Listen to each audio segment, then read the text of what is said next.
So welcome. Okay. We are getting some support from Nick Van Breda also on the back end. So thank you for helping solve that little glitch there, buddy. No problem. It's with great pleasure that I would like to introduce Marc God, who is two things. He is the franchise owner of the Fit20 organization in Belgium, and I am a very happy Fit20 customer here in the Netherlands. That's not the topic of this. What he also does is work on helping people, including his franchise managers or entrepreneurs, sort of find breakthroughs in their life. And he has a book upcoming called God Mode, which he will talk about now. So, Marc, I will hand it over to you, good sir. I'm just behind you on the stage. If in case you need anything, I'll pop in and help you out if you need. If there's any chats I see on the YouTube chat, I will bring that in as well to let you know if there's any comments or questions from everyone. Excellent. Thank you very much, Chris. Hi, Nick. I'm very excited to be here sharing this stage with you. And for those of you who are listening, welcome. It's 6 o'clock in Europe right now. I don't know where you are in the world. We're going to spend the next 90 minutes together in a highly interactive live online workshop. So that means that I am asking you to share your thoughts, to play along in exercises. And what I'm going to do is I'm going to discuss with you my views on how to live like God on earth, to have the life that you desire and that you deserve.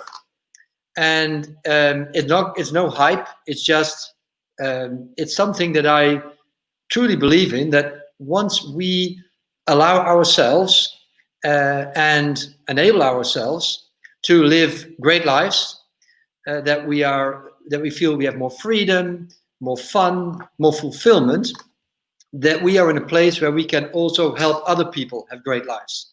This world needs more people, I believe, who give themselves permission to live big. And I don't know where in your part of the world, but where I come from the Netherlands, sometimes we say like, okay, just act normal, then you're weird enough. And I think that's sort of BS. We should throw it out of the door, because if we live big, if we love ourselves, if we have the courage to try out new things, even though they may seem a little bit weird or scary, then we can also help other people in a much bigger way. So if you agree, then share it in the chat. And I think that Chris is able to moderate and read the chat. I cannot see that here on the screen. So I will continue. It's going to be a 90-minute interactive workshop. If you have any questions or any thoughts, then just share it. And Chris will prompt me. So what I'm going to promise you is that I'm going to give you, and it's only 90 minutes. Normally this takes me a whole year.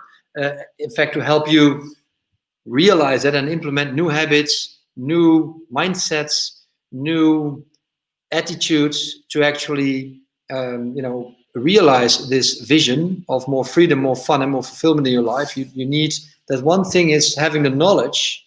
The other thing is having the habits. And this world is so, let's say, it's complex, it's unpredictable, it goes very fast. We get distracted a lot. So I'm a big believer that if you want to, let's say, have better responses to life's surprises, you need to make these responses automatic, which means automatically better behaviors. So when somebody is nasty to you, let's say they cut you off in traffic, or you have a difficult phone call with a customer that's not so happy, or personally at home, maybe you have with your children or your spouse some issues, then we all know this old saying about stimulus and response. I think we only differ about 1% in terms of genetic composition from animals. So there's not a huge difference. But as human beings, the one biggest difference between, let's say, an instinctive response that the animals have And what we can do, if we are trained to do that and aware enough, is that we can put a little pause between stimulus and response. But that's not so easy. There's a lot of research done on that topic, but I believe that if you really want to respond more helpful, in a more helpful way, more skillfully, as Buddha says, a more skillful response, you need to practice so that it becomes second nature, right? And now, so how does it work? Let's say, and by the way, I love to use paper and pens. It's more tactile, it's more interactive. So that's what I'm going to use with you as well today. So let's say you are here now and you want to go to some sort of, destination, a bigger vision somewhere into the future, right? How does it work? Is it a straight line? Generally, it's not, right? And let's say here is time, and here maybe these are your results or your performance. It's never a straight line, right? If they shoot a rocket to the moon, it's not a straight line either. I mean, there's continually there is correct and continue. So there's a nice saying that says, well, ready, fire, aim. Rather than ready, aim, fire, just do something, take an action, and then you can see what the outcome is of that action, and then you can course correct. Rather than being in your head all the time, thinking about, okay, what shall I do? What's the right response? The best decision is the right one, obviously, right? The second best decision is the wrong one. And the third best decision is no decision. So it doesn't really matter. Most of our actions, behaviors don't kill us, right? It's not like the old days where you really had to be careful because you could get killed easily by a wild animal or maybe a different tribe. But that's not the case anymore. But we still are programmed and wired to act like let's say, the humans that went 100,000 years before us. So inaction is a big problem for making progress. So it doesn't work like this. Now, basically, if you look at change, it's more of a process with, let's say, a long kind of period of stagnation, relative stagnation, and then you have some breakthroughs, and then there is some sort of phase of stagnation, and then there is another breakthrough. So this is typically more the pattern of progress, right? So it's very important that you learn to judge where you are, right? Are you in a transformational rapid change phase, or are you stagnating? Are you hitting your head against the ceiling no matter what you try? And so often, I don't know about you, but in my own experience, it's often more helpful to just step back a little bit, to relax, to take a deep breath before you keep pushing on. And we read all these popular business books, and there's all these guys in the US, many of them who tell us, well, if it's not working, you just have to push even harder. I don't believe in that. Of course, persistence is important. Not giving up is important. I think, was it Churchill who said, success is going from failure to failure without losing your enthusiasm. And so there is a sense of grit and pushing through. But in my own experience, I'm feeling that when I feel stuck, it's often much more helpful to take a step back, take a deep breath, relax, maybe go for a walk, drink a glass of water, or maybe have a chat with a friend or loved one, and it gives you a whole new perspective. And so I think the notion that personal change, but it's not only personal change, it's also changing your business or in your work environment, is always a process of that goes stepwise. So there is, let's say, a relatively long period of slow growth, and then you have a rapid transformational change. So Daniel Kahneman talks about changing fast, changing slow. It's the various levels of adaptation that we have access to in our brains. It goes a bit too far to go into that right now, but it's a topic that I discuss in my coaching program, where I help you in a program to actually learn to make transformational change in all areas of your life. And so the development, your personal development, so let's say your skill set, your capabilities, is a progression that alternates between relatively long periods of stagnation with then rapid transformational growth. And once you have made let's say, a move to a higher level, that becomes the new reference point. That becomes your new baseline. And you will never fall back anymore. I mean, a caterpillar that has turned into a butterfly will never become a caterpillar anymore. In fact, you may have heard about the story. I read it the other day, that it's not that within the cocoon, the caterpillar is developing wings, you know. It's not like that. I mean, it's a big mess. It's chaos. The cocoon becomes filled with the fluid, and there's no sign whatsoever, no cell left of the caterpillar. So it has to dissolve itself. It has to die, if you will, for it to be reborn into a butterfly. Yeah. So a butterfly is not a caterpillar with wings. It's a whole new creature, and in fact, we can observe with our own eyes, with some tools, how that works with those animals. So it's the same thing. Yeah, I like that analogy. Now, I'm a business coach, a leadership coach, and in my view, everything is about leadership. You know, I define whether you do marketing or whether you are in operations, or you are whether you're a nurse, or you are a manager, or an operator at a manufacturing unit, or maybe even a volunteer for the Peace Corps. It doesn't really matter. Everything is about leadership. So I define 3 levels of leadership. There's leading self, there's leading others, so teams or other individuals, and there's leading business. So those are, for me, the 3 levels of leadership. You cannot lead others if you cannot lead yourself. And if you want to lead yourself, if you want to learn to lead others, you have to have clarity about who you are. Right? It's like Socrates, who says the unexamined mind is not worth living. And so it's extremely important that you, I mean, in my view, I'm an explorer, and not everybody's the same.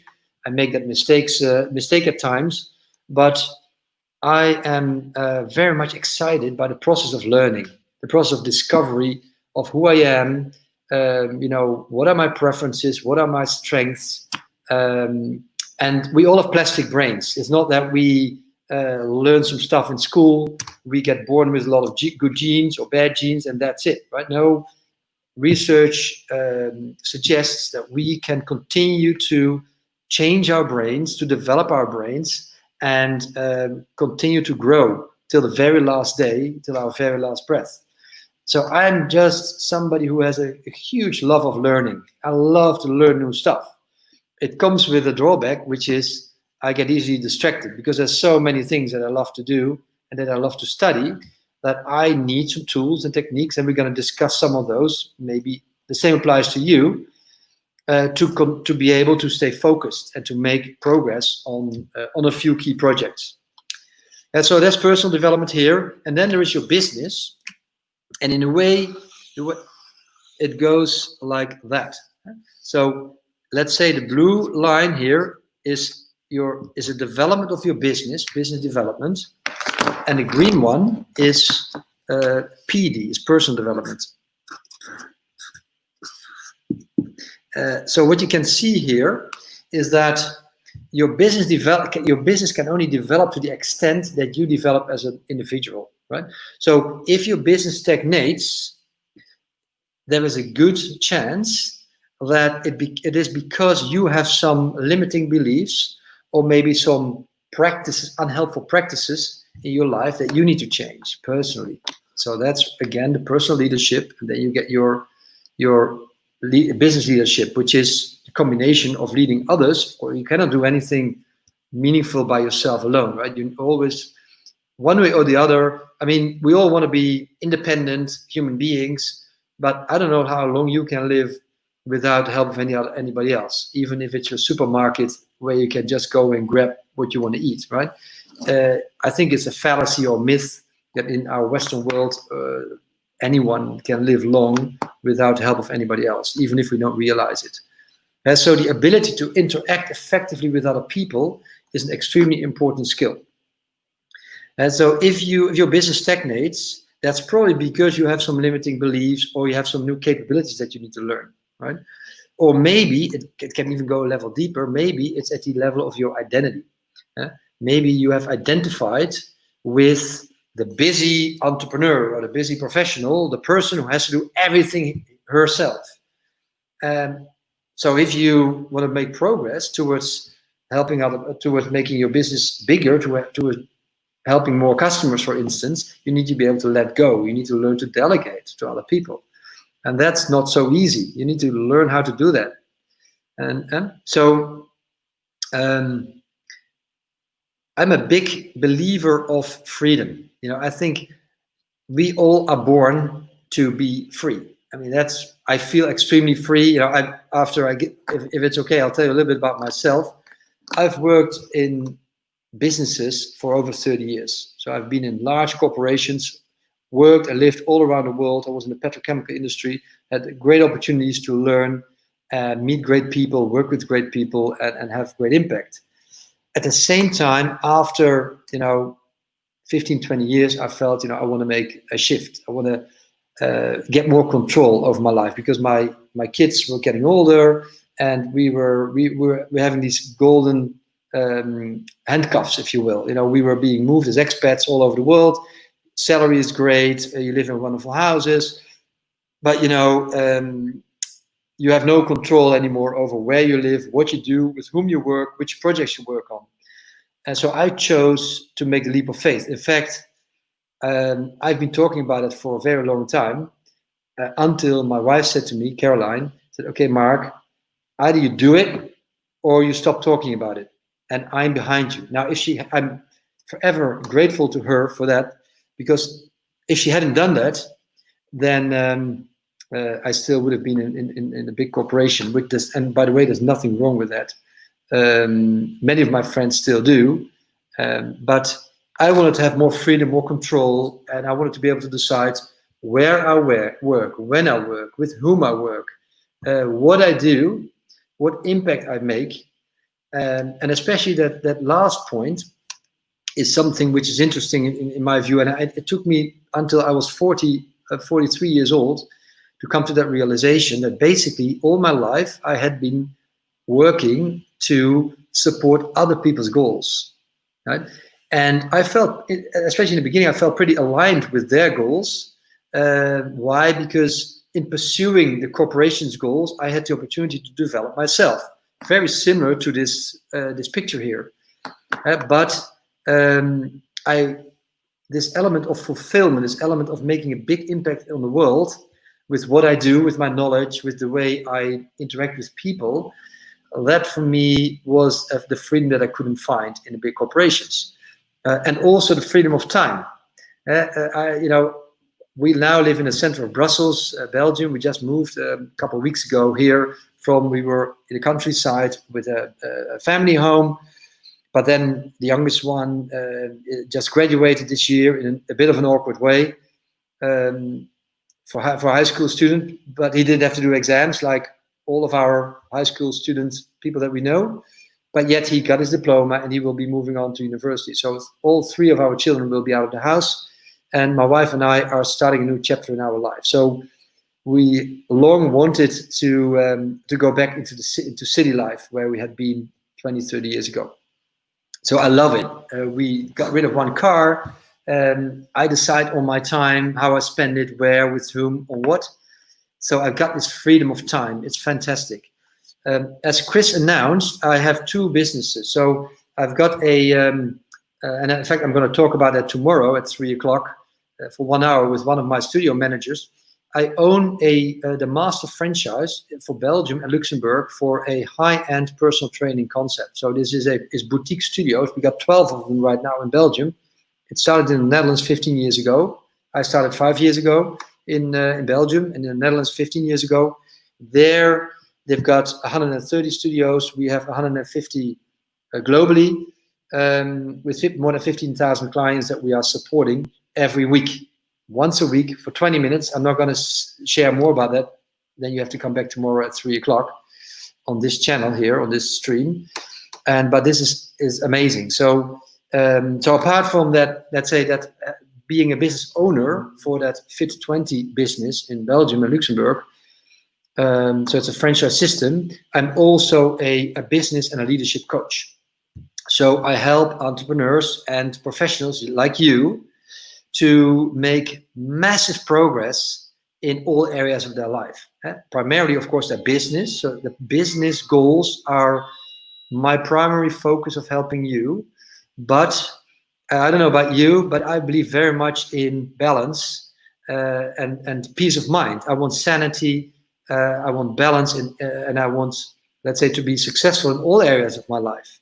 You know, because how can you consider yourself to be successful at work if you fail in your most important relationships?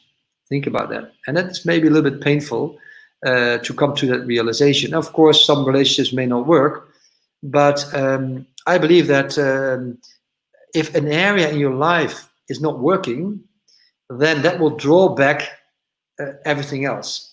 It will drain your energy. It will continuously scream for attention, for your attention, and that will have a detrimental effect on your performance in your business and hence of your business. So I consider 5 key life areas, and there's many ways to split it up, but 5 I find like a good number. 1 is my health and energy, and that includes my physical health, but also my mental health, my emotional health, my spiritual health and well-being. So that's number 1. Number 2 is my key relationships. So I call that love and relationship. So those are my relationships with my of course, my spouse, with my children, with my parents, my sisters, my best friends.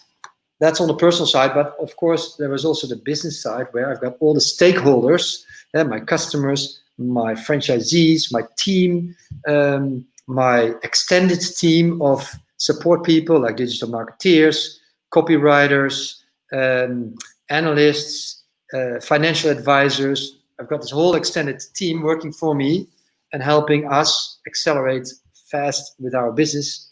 And helping me do the things that I don't want to do or that I'm not good at. I'll get back to that in a minute.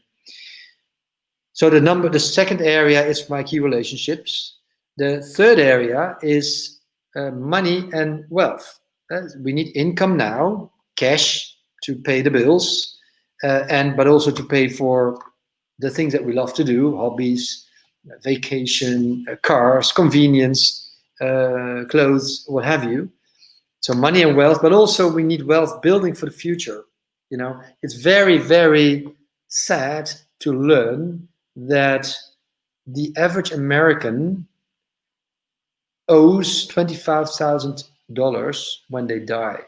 So they are $25,000 in debt the moment they die, which is unbelievable.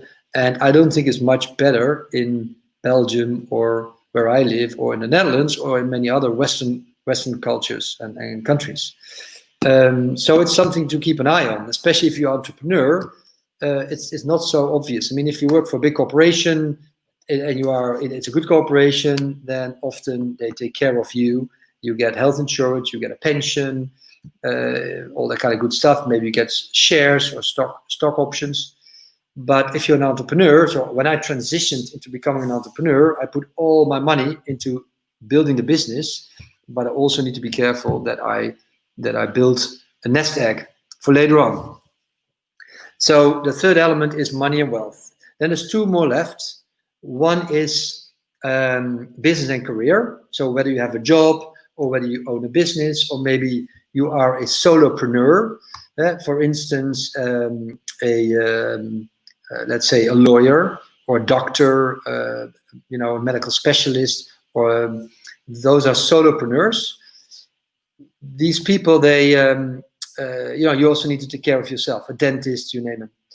And the 5th area is your self-expression or self-actualization, as Maslow calls it. And so those are all the things that you like to do to creatively express yourself, but it also includes your hobbies.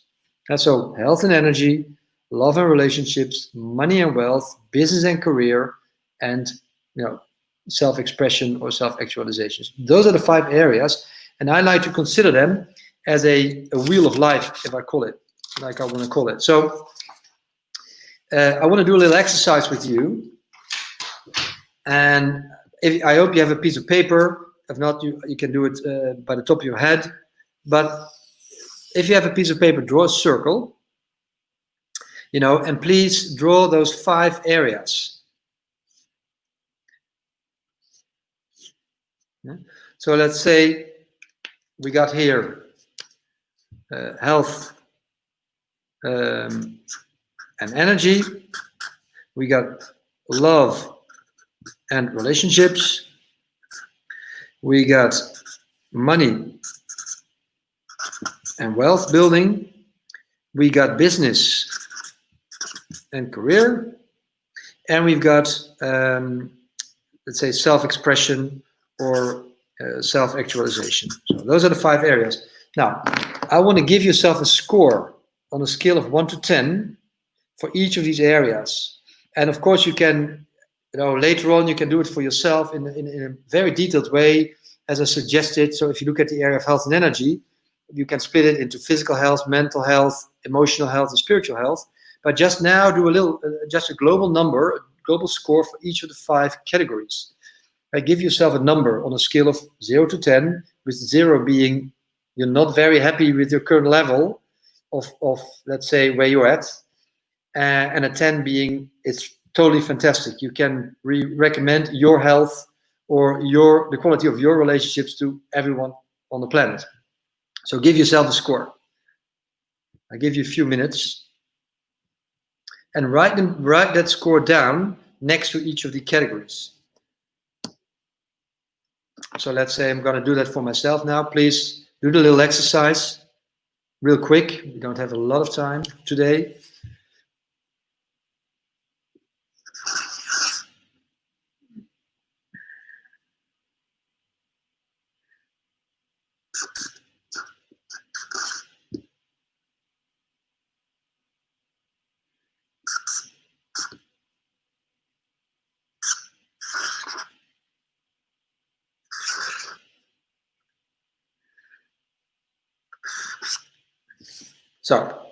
So let's say I just put in some numbers here.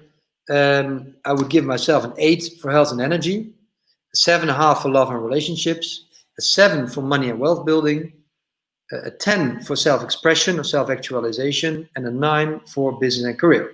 So let's say that's my score.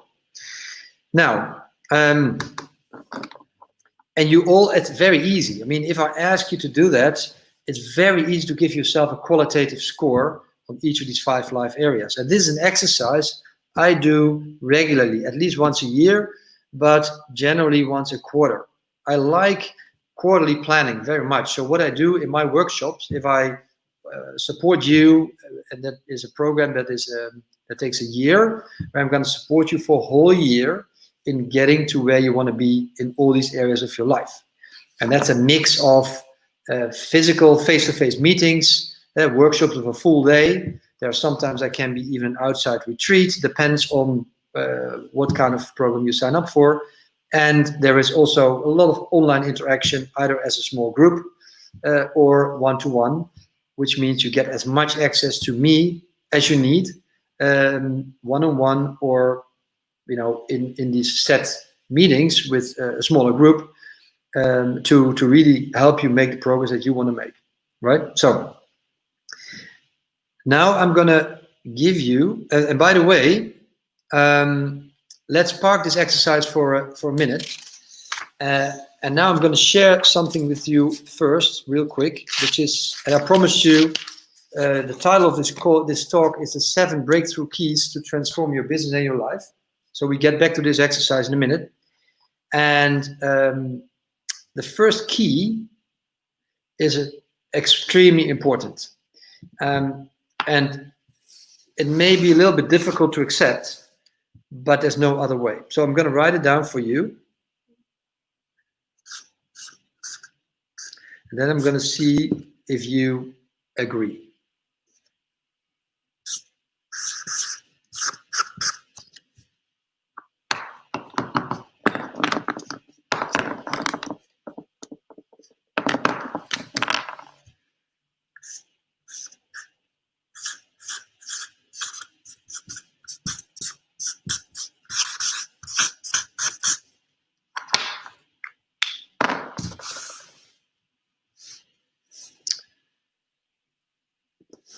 So the first key, what does it say? I hope you can read my handwriting. I should have become a doctor, but it's not too bad. So what's the first key? Be accountable. What does that mean? That means that you take responsibility for everything in your life. The good, the bad, and the ugly. You take full responsibility for everything in your life. The good, the bad, and the ugly. And that's extremely important. Extremely important. And I'll get into that in much more detail during my workshops. So I'm just gonna scratch the surface on each of the keys, but I'm just trying to come to the essence of it so that you can relate, right? Now, why is this important? Just try to stay with me. If you believe that you can have a significant impact on the progress that you make towards the future, which means you're free, right? There's free will, and not everybody agrees, right? I mean, there's a whole metaphysical discussion about free will versus determinism, and there's no scientist yet that has been able, or no religious leader yet that has been able to prove one or the other. I think it's Henry James, or let's say conclusion, which is it's probably a bit of both, right? Because take nature for instance, is governed by a few very simple rules. And you can model nature by a few simple rules. These are the rules, the laws of nature. They don't change. They govern what happens in nature. Does it mean we can predict what it's going to look like? No. But they govern it, right? So gravity is a law of nature. We cannot change gravity. We can try to defeat gravity, but it's not possible, right? So there are, let's say, given rules that govern the universe, but within that kind of set of rules, we have the ability to make choices and influence our outcomes to an extent. That's what I believe. That's what very smart people have thought about, and I subscribe to that idea. So if that means, the good news is that if you believe that you can have some sort of influence on the progression of your life by the choices that you make, by the responses that you give in difficult circumstances or as a reaction to other people, that means that where you are right now is to a certain extent the consequence of the choices that you made in the past. True or true? That means you need to be able to take full responsibility and accountability for it, right? Another good reason why you should feel responsible for everything in your life is because if you do that, then you stop giving it negative energy. Because if you don't like where you are right now, if you feel miserable, if you blame everyone or circumstances, events, other people, then that negativity will continuously keep you there. You will give it energy. What you focus on expands. So if you want to move away from where you are today, and that's a little bit of a paradox, then first you need to accept it. You need to embrace it and say, look, my negative thoughts or my health problems or my dysfunctional relationships or my money problems, or these are all the result of the choices that I made in the past in response to events, circumstances, opportunities. Hence, I'm going to accept them. It's not that I like them, but I embrace them, I acknowledge them. So if I get these kind of negative thoughts, or if I get confronted with my current situation, maybe with my health limitations, I can say, hey, welcome. It's okay. And I will move from here to there. So only by accepting it will you be able to move to the next level. Okay? So that's very important. Now, what is the opposite to being accountable? The opposite to being accountable is what we call being a victim, right? Now, what are the characteristics of being a victim?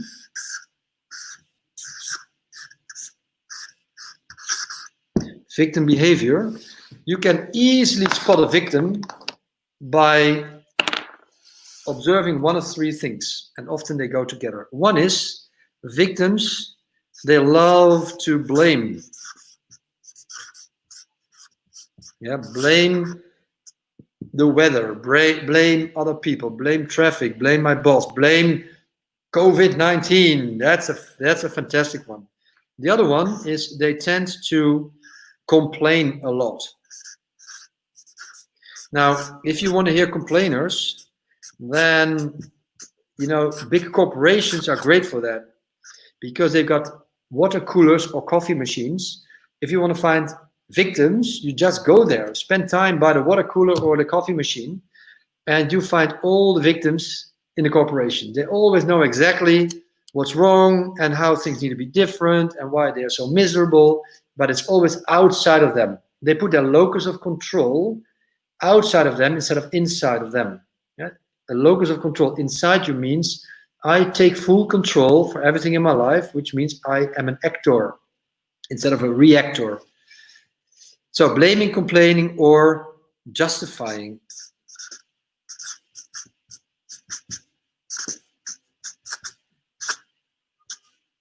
So justifying or explaining. Explaining sounds better. Blaming, complaining, explaining.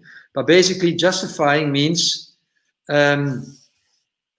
are the people who always. Well, they get you have a meeting with them and they show up late, right?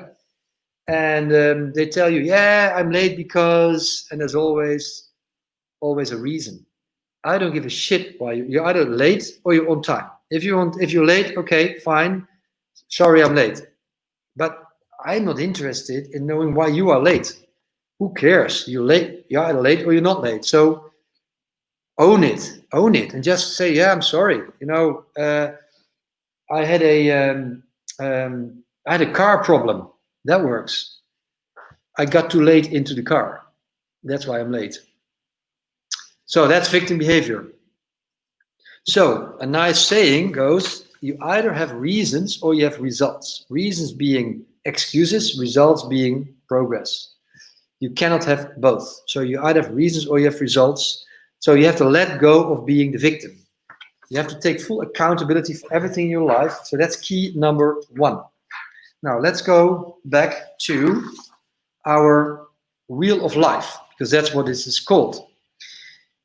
Now that you have committed to taking full responsibility for everything in your life, now you can actually decide where you want to go. So exercise number 2. I'm going to ask you a question, and normally when I ask this question to people, they take about between 30 minutes and 45 minutes to answer it. And I don't say anything. I don't have to, because they keep talking. So the only thing I need to do is listen. Now, we don't have 30 or 45 minutes to answer this one question because we've got more keys to discuss. So it's going to be, I'm going to scratch the surface, but I want to give it to you to just get a feel for how powerful it is. The question goes like this. If we were having this conversation 3 years from now, on July 10th, 2023, what has to be true for you, both personally and professionally, in order to be happy with your progress? So, again, if we were having this discussion 3 years from now, on July 10th, 2023, what has to be true for you, or what has to have happened in order to be happy with your progress? And you consider all key areas of your life. Okay?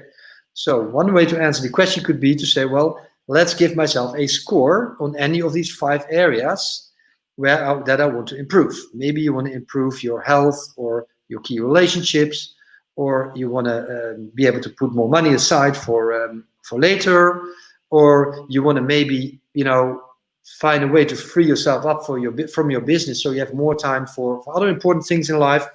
So a good way is to actually give yourself a new score in any of these areas. So let's say, let me give you an example.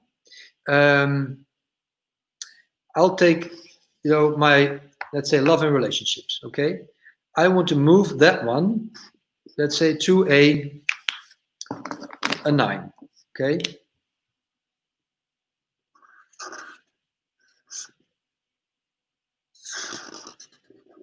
Okay, so I'll take one. You can take one. And then I can think about, okay, if I want to go to a 9, and I'll tell you why, by the way. I find that I don't have as much time available for my best friends as I would like to have available for them. And that's because I'm very active in my business. I'm launching, or I'm, let's say, further expanding my business coaching program. We had this move. We got the family. Lots of balls in the air, and I find that I'm disregarding my most important friendships too much, and I don't like that. So I Mark, want, yeah. your best friend community still loves you, even though you're busy. Thank you, Sorry. thank you, Chris. That's very reassuring. Well, I have to say, Chris, I can always call you day and night, and we love each other, and we're always there for each other, and that's fantastic. So Keep going. I'm enjoying this. I've heard a lot of it before, but it's making me think. So keep going. Thank you. Thank you, Mark. So, thanks, Chris. So let's say I want to move towards a 9, and then it's very easy for me to define, well, what does it mean, a 9? How would I describe a 9? Well, maybe I want to set aside more time for my two friendships. Maybe I want to have a dinner with them regularly, or maybe send them a personal postcard or letter. There's many things you can come up with. It's not rocket science. It's pretty easy. But as I discussed before, we get so easily distracted. Mark, something's happened to your microphone a little bit. Oh, I don't know. Sure. Can you hear me? Yeah, I can hear you fine. It was just a bit muffled. So keep going. Sorry for the interruption. Okay, no problem. Maybe I was just having my hands in all excitement against the microphone. So that's an example. It's not difficult. It's just a matter of being conscious about what are the most important areas in my life that I would like to improve. So once more, if we were having this meeting 3 years from now, on July 10th, 2023, what has to have happened for you, both personally and professionally, in order to be happy with this progress? That's the question. Okay. So now we get to key number 2. What is God mode key number 2?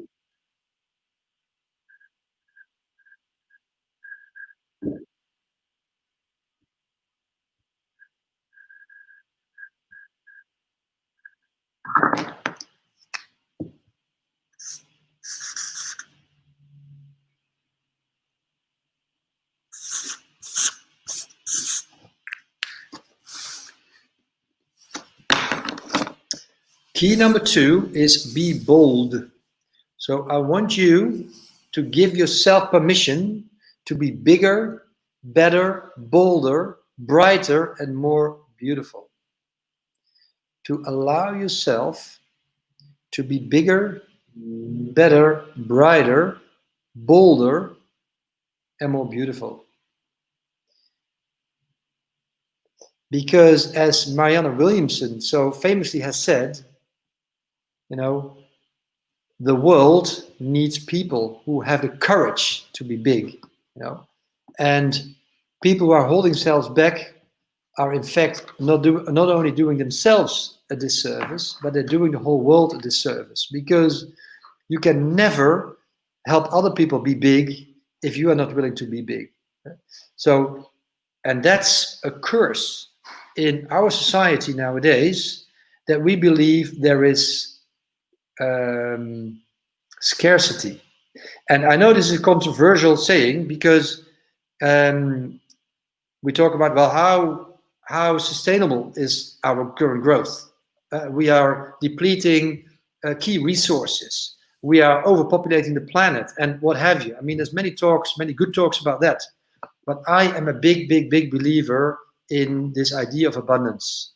There is an abundance of energy. There's an abundance of love. There's an abundance of creativity. There's an abundance of opportunities. And that's a matter of a decision. You have to make a decision for yourself to say, well, I let go of this idea of scarcity, and I embrace abundance.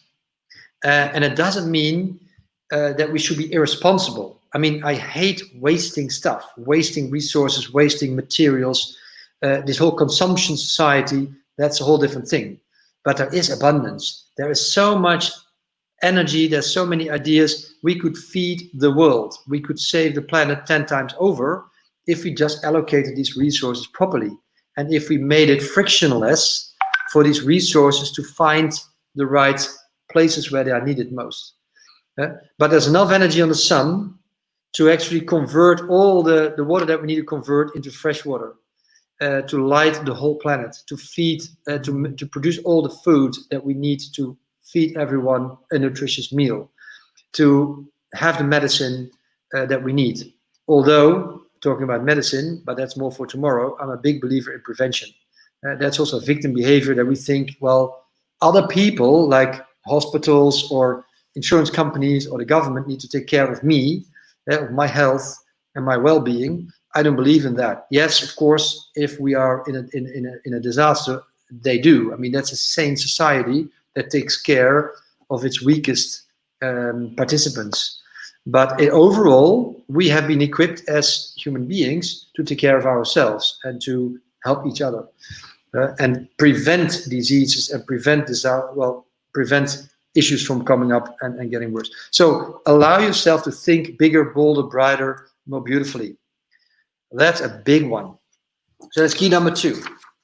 If you do that, then of course you can allow yourself to come up with whatever score you would like to come up with in any of these areas. It doesn't mean it will happen overnight. It may take effort, it may take focus, it may take help from other people, it may take patience as well, letting go, but you have to allow yourself to have a big vision. So that's key number 2. Where are we on time? Key number 3 is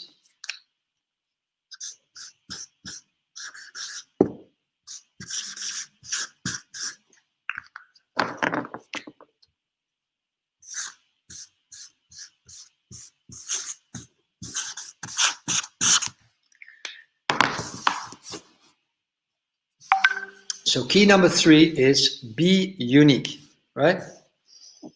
We're all human beings. We share a lot of, characteristics, but at the same time, of course, we are all different. We are uniquely different. I'm a big believer that we are here on this planet for a reason. We have a purpose. It's not always easy to find it, but at least we have a unique set of skills and temperaments. So let's say the way we bring our skills, our knowledge, our skills into the world for the benefit of others. And that's what we call creating value in return for money or in return for love or whatever. So we all have a unique set of talents and the way we express those talents. That together makes us unique. Now, I don't know about you, but one of the things that I also learned in the corporate world, and by the way, I've got nothing about big corporations. I think, I know you can do great things there, and there's a lot of leverage that you may not have as a smaller entrepreneur. But there's often people that tell you, well, you have to do all these kind of things that you may not like because life cannot be always like a candy store. And that's a big one for me too. It's allowing myself to spend 80% of my time on those skills and activities that I am fascinated by and motivated by, so that I am uniquely special and good at, that nobody in the world can do the way that I do them. Now, so we're going to do a little, and that takes courage, by the way, because you need to learn to be able to say no to people or tasks where you don't feel congruent with your uniqueness. Now, we're going to do a little exercise here, and it goes like this, because it's very. If I ask you, well, what are you unique at? What are your unique talents, your unique capabilities? That's not so easy. But there's another way to do it, which is much easier. So I'm going to show how we're going to do that, right? So let me first draw a little circle here.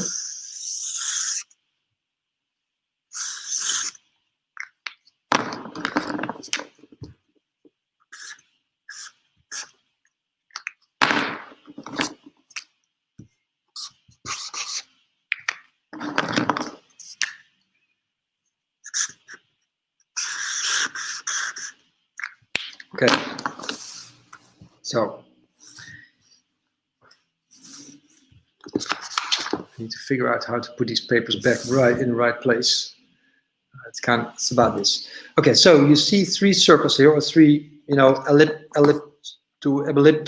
I don't know how you call them, elliptoids. With an A, a B, and a C in them. Okay. Now, A represents all the activities that you have, but that's the biggest circle. But A are the activities that don't motivate and don't fascinate you. So I want you to write down on a piece of paper 3 columns, A, B, C, or just take a piece of paper, and we're going to start with A. So make a list of all the things that you hate to do, that drain your energy, that you feel you're not good at, that don't motivate you, that don't fascinate you, the things that you keep postponing, that you keep procrastinating on. So make a list, and you can also do it on this piece of paper here. You can list some of those tasks. That's another way to do it. Yeah, or you just take a piece of paper. So I want you to write down all your A tasks. Write down 5 or 10. Very easy. For me, it's administration. And I love it when my administration for my businesses is nicely organized, but I hate to do that. And so, but it needs to be done if you're an entrepreneur. But the question is, do I need to do it, or are there alternatives? That's A. Now, these are the tasks that my coach calls crappy stuff. You just don't like it, and you will never like it. Now, B are the tasks that you are somewhat good at, but they're still not uniquely you. So they cost you less energy. You may even like to do them. For instance, for me, it's like working on our online marketing campaigns. I love to do that, or shooting videos. But am I uniquely good at that? Not really, right? So that's B. And then C are the tasks that you are uniquely good at, that fascinate you, that motivate you, where you can be the biggest you when you are doing those tasks, right? So that's C. And that's ultimately what you want to spend 80% of your time on. You want to spend 80% of your time on C tasks, and you want to get rid of everything else. So how does the exercise work? First, make a list of your A tasks, and then list your B tasks, and what remains are your C tasks. It's pretty easy. Then, of course, the next step is to find somebody who can do those A tasks for you. Often people keep postponing forever on hiring a personal assistant, or maybe an external consultant or a team member who can do certain tasks that you don't like to do. Now, a myth, it's a myth that we think that the tasks that we don't like to do, that other people don't like to do them either. That's not true. I mean, I have a personal assistant, and I told her yesterday, I said, look, I'm really sorry, I hate this. And she said, I love it, give it to me. For instance, going online to my energy provider, my electricity provider, and open up the PDFs, download them, print them and file them, or file them in my online system.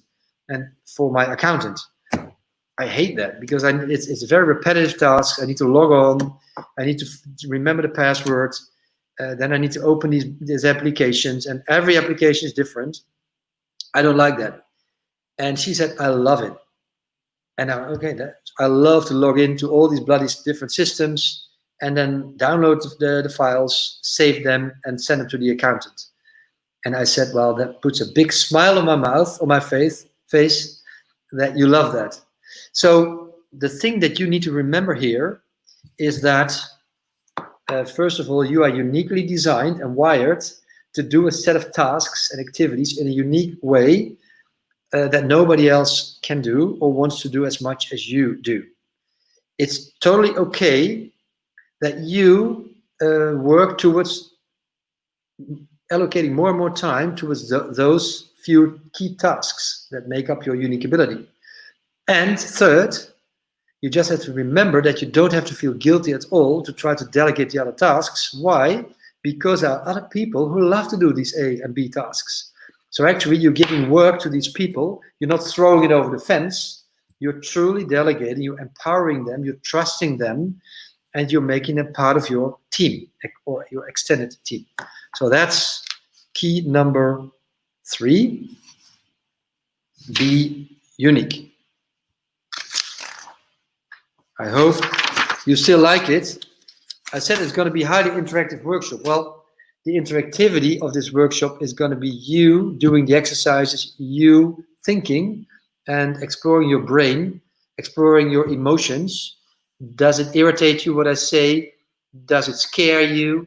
Does it overwhelm you? Do you feel like I will never be able to actually do that? Don't worry. It doesn't have to happen overnight. I mean, you have time, right? You can do it in steps. Who's that? Chris. I can't hear you, Chris. But you look beautiful. I said, I'm just here being unique, having fun. So I'm being highly interactive over here. So keep going, Chris, Mark. we need to see your face. That's fantastic. You are unique. I knew that, but now you look unique too. So key number 3, be unique. All right. Now we're going to go to key number 4.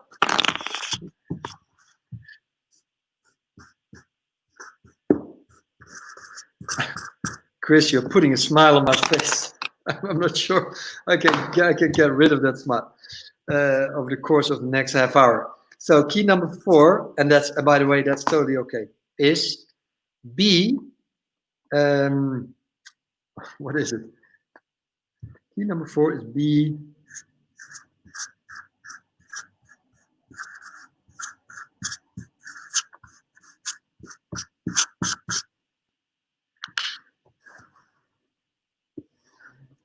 what's the word?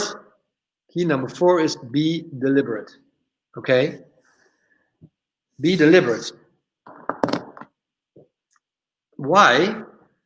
Because if we are not deliberate in what we do, in where we allocate our time and our energy, then our time and our energy will run us. It will. The world will dictate what we need to do, right? Peter Drucker, one of the most important management thinkers of all time, he's dead now, but it's from, let's say, the second half of the last century, is the one who famously said that if people look back at this era, let's say the first few decades of the 21st century, in 50 to 100 to 200 years from now, is not going to be the technology, the iPhone or the internet or what have you, or that we have to our availability. It's not the technology that they're going to talk about. What they're going to talk about is what the technology has allowed us to do or has caused, which is a tremendous surge, exponential growth in the amount of data and information that comes to us, the number of distractions, if you will. And we, as a human species, have not learned to navigate all that information. It's just too much. Our brains have not been wired to be able to deal with that vast amount of information and data. And then on top, of course, we have now access to the whole world. So it's new cultures that we interact with, that we get, it's time zones, it's different mediums. So, but it's, in essence, is all the distractions that come at us. which means, and I don't know about you, but because I'm a person who's very, kind of curious and explorative, and I just want to learn how things work, and I want to discover the world. I get very easily distracted. And is that a bad thing? Maybe not. I mean, I can spend the rest of my life, I don't know how long it's going to last, on exploring. I mean, I've never been bored in my life. I will never get bored because I just love to learn new things, to discover new things. But if you want to have results, if you want to, remember the graph where you make step change improvements, whether it's in your business and in your life, you will have to have a level of focus. It's like you cannot, let's say, launch 3, 4, 5 rockets in an orbit around Earth all at once. You get too much distracted. It's like this famous thing with all the little turning plates that you try to keep turning. It's very difficult. Yeah, it's like shoveling snow. If you're in a country where they have snow, if your snow shovel is too wide, it's very difficult to make progress because you're just trying to move a lot of snow all at once. It's much easier to make it more focused, more narrow. And so I like the analogy to say, well, if you have a new project, a new business, or a new idea, just allocate time and energy and money and other resources to it until it has gained some traction, some momentum, so that it starts to self-perpetuate, so that perhaps it's easy and simple enough so that other people can help you, have it turn faster and faster. Because you have to remember, if you are a leader, and we are all leaders, but if you are somebody who is ambitious, who wants to have a bigger, better, bolder, brighter, more beautiful future for yourself and for others, then one thing you need to remember is that you see things that other people don't see. You have one of the characteristics of leaders is that leaders can see around corners. Leaders see things that the people they lead cannot see yet. That's why a key component of leadership is communication. Communicating your bigger and better vision for the company or for the world. Helping people to see that. Encouraging people that it's okay to move towards that bigger vision, into the uncertainty, into the complexity, into the unknown world. And that's the excitement of the world, right? We don't know what's going to happen tomorrow, and that's what makes life so exciting. What if, it's scary, yeah, but what if we knew exactly what was going to happen in an hour from now, or tomorrow, or next year? That would be very boring. We can better stop living, right? It's much nicer to say, well, look, I may have, let's say, I can look back in the past where I came from, but where I came from doesn't mean that I will progress that trajectory into the future. It's like a speedboat, a boat that has a certain, or an airplane that has a certain tail of where it came from. You can see it if you look back in the water. But right now, right here, the present moment is the only moment there is. The past and the future don't exist, as we all know from our mindfulness programs. The past is nothing else than a memory in the present moment about something, and the future is nothing else than an anticipation of a future possibility. But we can anticipate anything. We can make up anything. That's why transformation doesn't take time. Transformation happens in the here and now, in an instant. But translating that bigger and better vision for that butterfly future may take time. Why? Because you have to tell other people, you have to put, systems and things in place, teams, to actually start to materialize. You need to learn new skills, you need to practice, because if we don't practice, we cannot, it's not by picking up a book to learn to ride a bicycle. We need to practice, right? So being deliberate is about being clear about what it is that you want to achieve. So it's about goal setting. Power is to the goal setters. We all know that there was a Harvard study that said that 90% of all success, of all wealth, or all fame is with the 80% of people that have set goals and wrote them down. If you are among the goal setters that have goals and write them down, then you have a much bigger likelihood of being successful. And I'm not defining success for you. You need to do that yourself. Success is what you make it to be. It can be more freedom of time. It can be more freedom of relationships. It can be more freedom of money. It can be anything that you desire.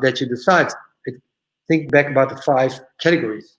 You decide what success means for you, but success requires change, and change requires focus, persistence, patience, right?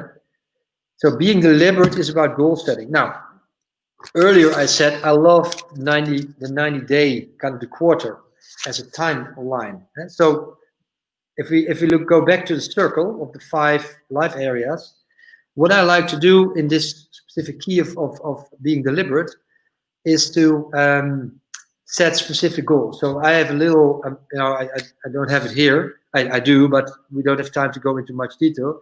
But I have just a very simple table that I use where I have the various life areas. I'm just showing 3 here, 4.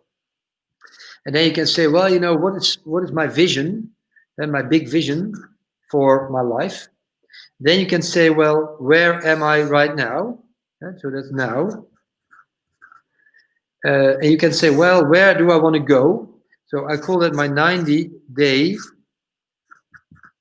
vision, which is very specific. So, you can just write it down.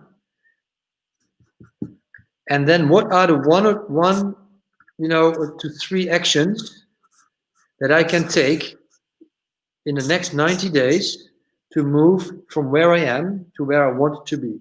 So these are, I always like to use the A with the circle of actions. And then finally, of course, you have a check mark to check, well, did I actually make that progress? Did I do the work? And so with this tool, in a very simple mechanical way, you break down your, let's say, the things that you need to do, that you need to focus on to make significant progress towards your goal. And so you have your big vision, and I like a 25-year window. In fact, if you think about it, 25 years is 190-day periods, right? That's what my coach Dan Sullivan taught me, and I really like it because there's no such thing as unrealistic goals. There's only unrealistic deadlines, right? There's no such thing as unrealistic goals. There's only unrealistic deadlines. So is this famous saying that goes, we tend to overestimate what we can achieve in the short term and underestimate what we can achieve in the long run. So what's really helpful under this heading of key number 4 is to think about, where do I want to be in 25 years? That gives you a direction. It gives you the North Star. It's like your beacon. Now, and then you say, well, where am I right now? Well, you give yourself, let's say, a 7.5 in the area of love and relationships, in my case. And you can have a few words to explain what it means. Then where do I want to be in 90 days from now, 1 quarter? I want to be for instance, at an 8 or an 8.5, let's say an 8. Okay, what can I do in the next 90 days? 2 to 3 things, not too much. And then have I actually achieved that? After 90 days, you can put a tick mark there. And again, 90 days is only 1% of 25 years. So what's 1%, right? Even if you screw up the whole quarter, it's still only 1%. So let alone screwing up a day, because a lot of we tend to beat ourselves up for the fact that we have missed goals, and we tend to only look at the things that we didn't achieve rather than the things that we did achieve, right? So that's another concept. I'm not going to go into that right now, although I briefly mentioned it. Okay, I'll give it to you. It's interesting. If you would put, if you take a group of people that are by, let's say, societal standards, very, very, very successful in any or more areas of their life. For instance, famous actors, billionaires, what have you, Nobel Prize winners. Yeah. And you put them together. Let's say I got 100 of them, and I split them in two groups. Group number A is a group of people that will answer to the question, are you happy? Are you fulfilled in life? Who will say yes. And group B are the people who will say no. No, I'm miserable. Right? Then you will get, let's say, 50-50. So you get 50 people that say, yeah, I'm very happy, and there's another 50 people that say, I'm miserable. Now, if you start to analyze these people by their level of success, by societal standards, how many Nobel Prizes do they have? How many books have they written? How many famous movies have they made? Then there is no difference. There is no significant difference between the two groups, which means that your appreciation, now listen carefully, of your own assessment of your own life situation is not a function of what you have achieved, but it's a function of how you are looking at your current situation. And the only difference is that the people who consider themselves miserable are the people who compare their current situation with where they would have liked to be. They had set themselves perhaps some goals, maybe they even wrote them down, but then, I don't know about you, but if I plan 11 things for today, I may only get 5 or 6 done. Well, I can say, well, I didn't get these 5 or 6 done. The other 5 or 6, I didn't get them done, so I failed. I'm a big failure. Or I can say, well, but I still did get 5 to 6 things done. And so I can measure my current situation towards where I came from, whether it was this morning or a month ago or a year ago or 90 days ago, or I can measure my current life situation versus where I would have liked to be. And so there are no unrealistic goals, there's only unrealistic deadlines. Most goals are artificially set. Most deadlines, I should say, are artificially set. In fact, most goals are, well, not artificially set, that's a little bit too harsh, but let me ask you this question and just be very honest with yourself. Are the goals that you are pursuing right now your goals, or are they somebody else's vision for your life? Maybe a spouse, maybe a parent, a teacher, maybe your boss, And if you think about it, if you continue to pursue other people's goals that they have set for you, one day or another, you will feel extremely miserable. You will feel empty inside. You feel like abused because you just wake up to this notion, this reality that you have been chasing other people's goals, and you've been working very hard at it, and the more focused, the more how would you say that, the more persistent, the more energy you put into chasing other people's goals, the farther away you get from your own goals. So make sure you are deliberate about the goals you set, and be gentle with yourself on assessing your progress. So that's key number 4. Then we got 3 more to go with 15 minutes. Key number 5 is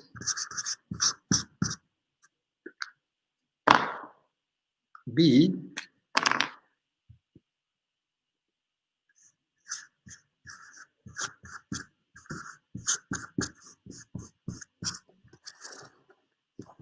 present. It's very important. And by the way, the examples that I'm giving to you and the explanation of the keys is just scratching the surface, because there's much, much, much more in each of the keys. It's like containers. I mean, I've got only 7, so I have to fill them up. So I'm trying to give you the key essence, but there's much more, of course, in this whole container, in terms of exercise, in terms of key concepts, in terms of, let's say, skills that you need to learn, about knowledge that you need to acquire. That's why I need a year to coach you, not only to get the knowledge. I mean, knowledge you can get for free on the internet, by the way, and even my knowledge, but skills need time to develop. Some people say 21 days, some others say 66 or 67 days, or a quarter. I tend to say, well, it takes at least a quarter, if not a year. Why? Think about the beginning, where this world is so big of attraction, so full of confusion, that we really, really, really need to internalize these new habits, these skills, so that we will be able to respond in an automatic way. And we want to have more skillful responses in confusing, complex situations full of dilemmas, full of temptations, and full of fear. Because as the saying goes, I like that one too, when when emotions are high, intelligence is low. When emotions are high, intelligence is low. So that is for people who are afraid. So if you are scared, then what happens is your blood goes to your reptilian brain. You get into fight flight modus. So it's your muscles that need to function, it's your heart that needs to work, your lungs, and which means the blood goes away from your prefrontal cortex where all the thinking and evaluation happens. So you cannot think clearly if you have a highly aroused emotional state. Whether you're very fearful, anxious, or perhaps you are in love. I don't know. We all have been in love. We know people who are in love. They're not very rational, right? So when emotions are high, intelligence is low.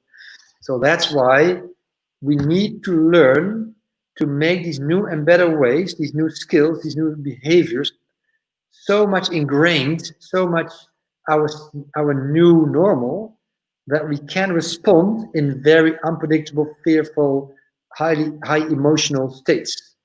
That's why it takes a year to really make them your own. So be present is extremely important, of course, because as I said before, the present moment is the only thing there is, the only moment there is. And I don't know about you, but being with somebody who is fully conscious, who's fully present with you, like you are the only person on the planet for them, you know, you feel that. You feel like, wow, it's such a big gift. It's like this person, this busy person, this person that has so many choices, is giving her full, undivided love and attention to me right here, right now.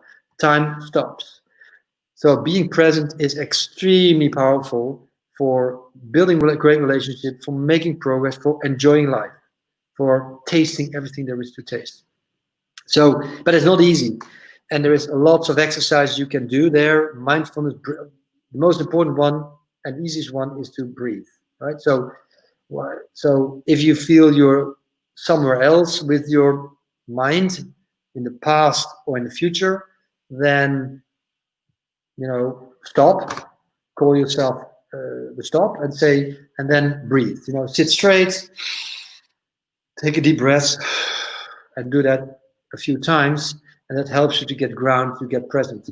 But there's more than that, because I want you to be present and aware while being in action. Eckhart Tolle calls it awakened doing or conscious action. I want you to have part of your brain to be conscious, aware, present of you. So the you that is interacting with the world, with other people, that's doing tasks, is fully inundated. And some people call it, well, you are in flow. And I love the idea of flow, but there's only one problem. In flow, you are not very conscious. You are like in a movie. And then the movie stops and you wake up and you're like, oh, what has happened? And then 2 hours have passed, right? So it's great to be in a movie, to be fully inundated, to be fully in flow, because that's where you do your most creative work or you are most enjoying yourself. But I'd like you to have a part of you to continuously try to be alert and awake and present, so that you can catch yourself the moment that you tend to react in an unskillful way, to a trigger, somebody that says something nasty to you, or somebody that cuts you off in traffic, or whatever it is. So try to be present. There's many ways to practice that. It takes time. Be gentle with yourself. We're almost there. Key number 6. What is key number 6? Remember, we talked about being deliberate, being focused, being unique. Now, this one is a very important one. which may sound counter to that.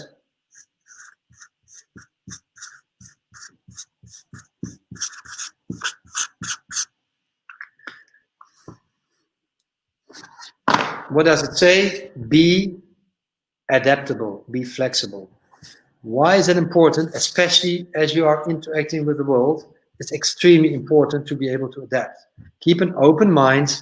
There's always new information. It's like Jack Canfield likes to say, you have a map of the territory. You know where you have a plan, an action plan. You've got your goals, you've got your action steps, you've got your bigger vision. You know where you want to go. You know when you're making progress, how to measure progress. But there's many ways that get you to Rome. There's not one way. There's many ways that can get you to your vision. So have an open mind. Don't be rigid. Be adaptable. And like Jack Canfield says, it's as if you are driving a car. You can see about 100 meters ahead of you in the headlights. You're driving a car during the night. But you don't need to see the whole road. So let's say you go from New York City to California, to Los Angeles. You don't need to have a headlight when you leave New York City that shows Los Angeles. It doesn't work like that. You can, as long as you can see about 100, 200 meters ahead of you, that's more than enough. But that means that once you drive 10, let's say 100 meters, there's the next 100 meters that you can see, and then you got new choices. Maybe there's a fork in the road, and you need to make decisions on do you go left or right. So be open-minded, be adaptable, and that's another skill that you need to learn, because you got your principles, your values, your mental systems, your programming, your experience from the past, and that tends to dictate your current responses in the current situation. Why? Because our body likes to be in homeostasis, like the temperature in a room stays at the same level. Your body temperature is 37 degrees. Your heartbeat, it's all kind of your blood pressure. That your body regulates all that so that it stays in the optimal condition.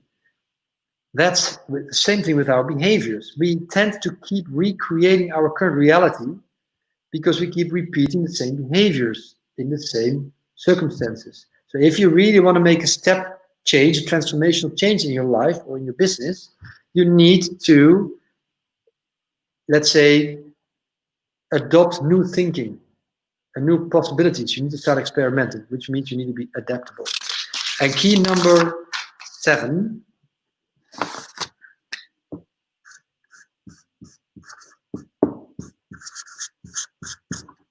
is perhaps, I mean, they're all important, but maybe this is the most important one.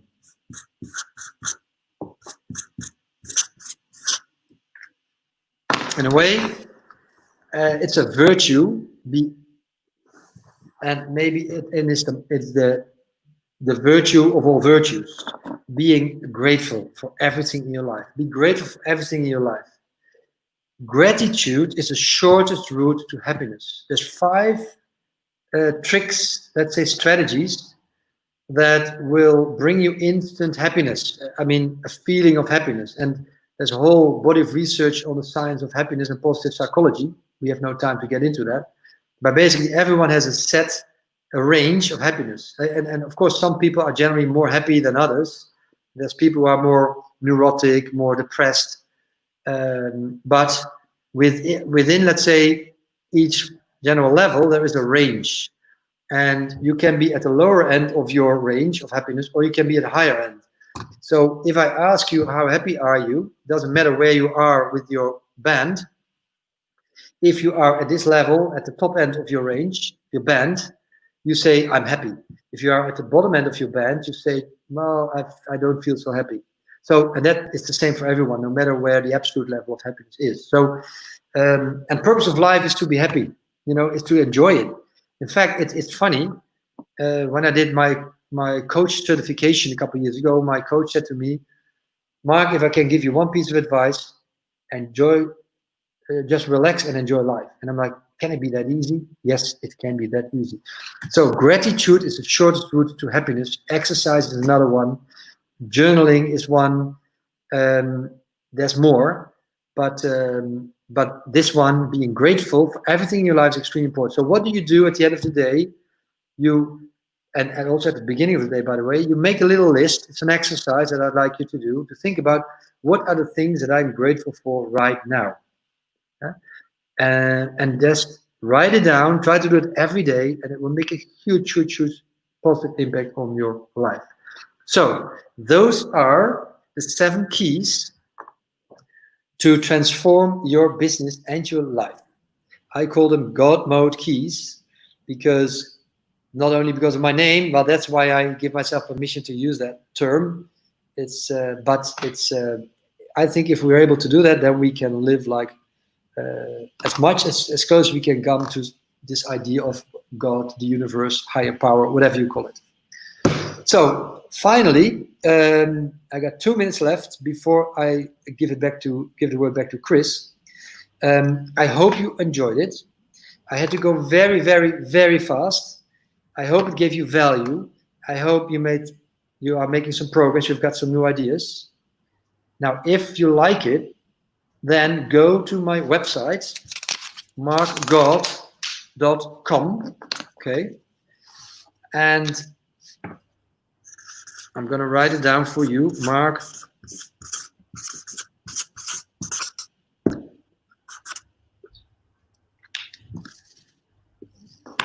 Go to my website, marcgod.com. There you can buy my book. It's going to be released somewhere in September.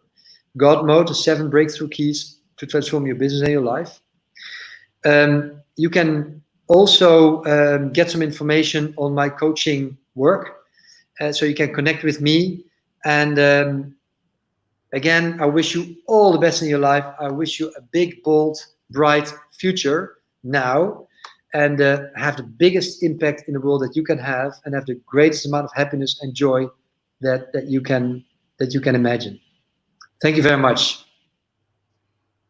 Marc, it's Chris. I was just popping in to say I was grateful for the time that you were spending with us tonight. Hour and a half. You put in basically a year's work of knowledge and passion and experience into 90 minutes, if that's even possible. So I just quickly made this little image taken from your website, marcgod.com, where people can pre-buy your book already, and obviously reach out to you if they'd like more coaching or other support. So outstanding. Thank you so much. And on the campus party event tomorrow, you're going to be doing another short presentation, well, an hour, with one of the store managers and owners of a Fit20 about that technology and the experience and the benefits of that approach to physical fitness. So if people are available tomorrow midday, please join that as well. So great. Thank you so much, Marc. Is there any last comment before we sign off for the evening? Well, just thank you for the opportunity. I love to have been given the chance to work directly with you. So wishing you a great rest of the campus party event and a wonderful evening. And Chris, thank you for facilitating this and helping me with the technology and everything. So thank you all very much, and God bless.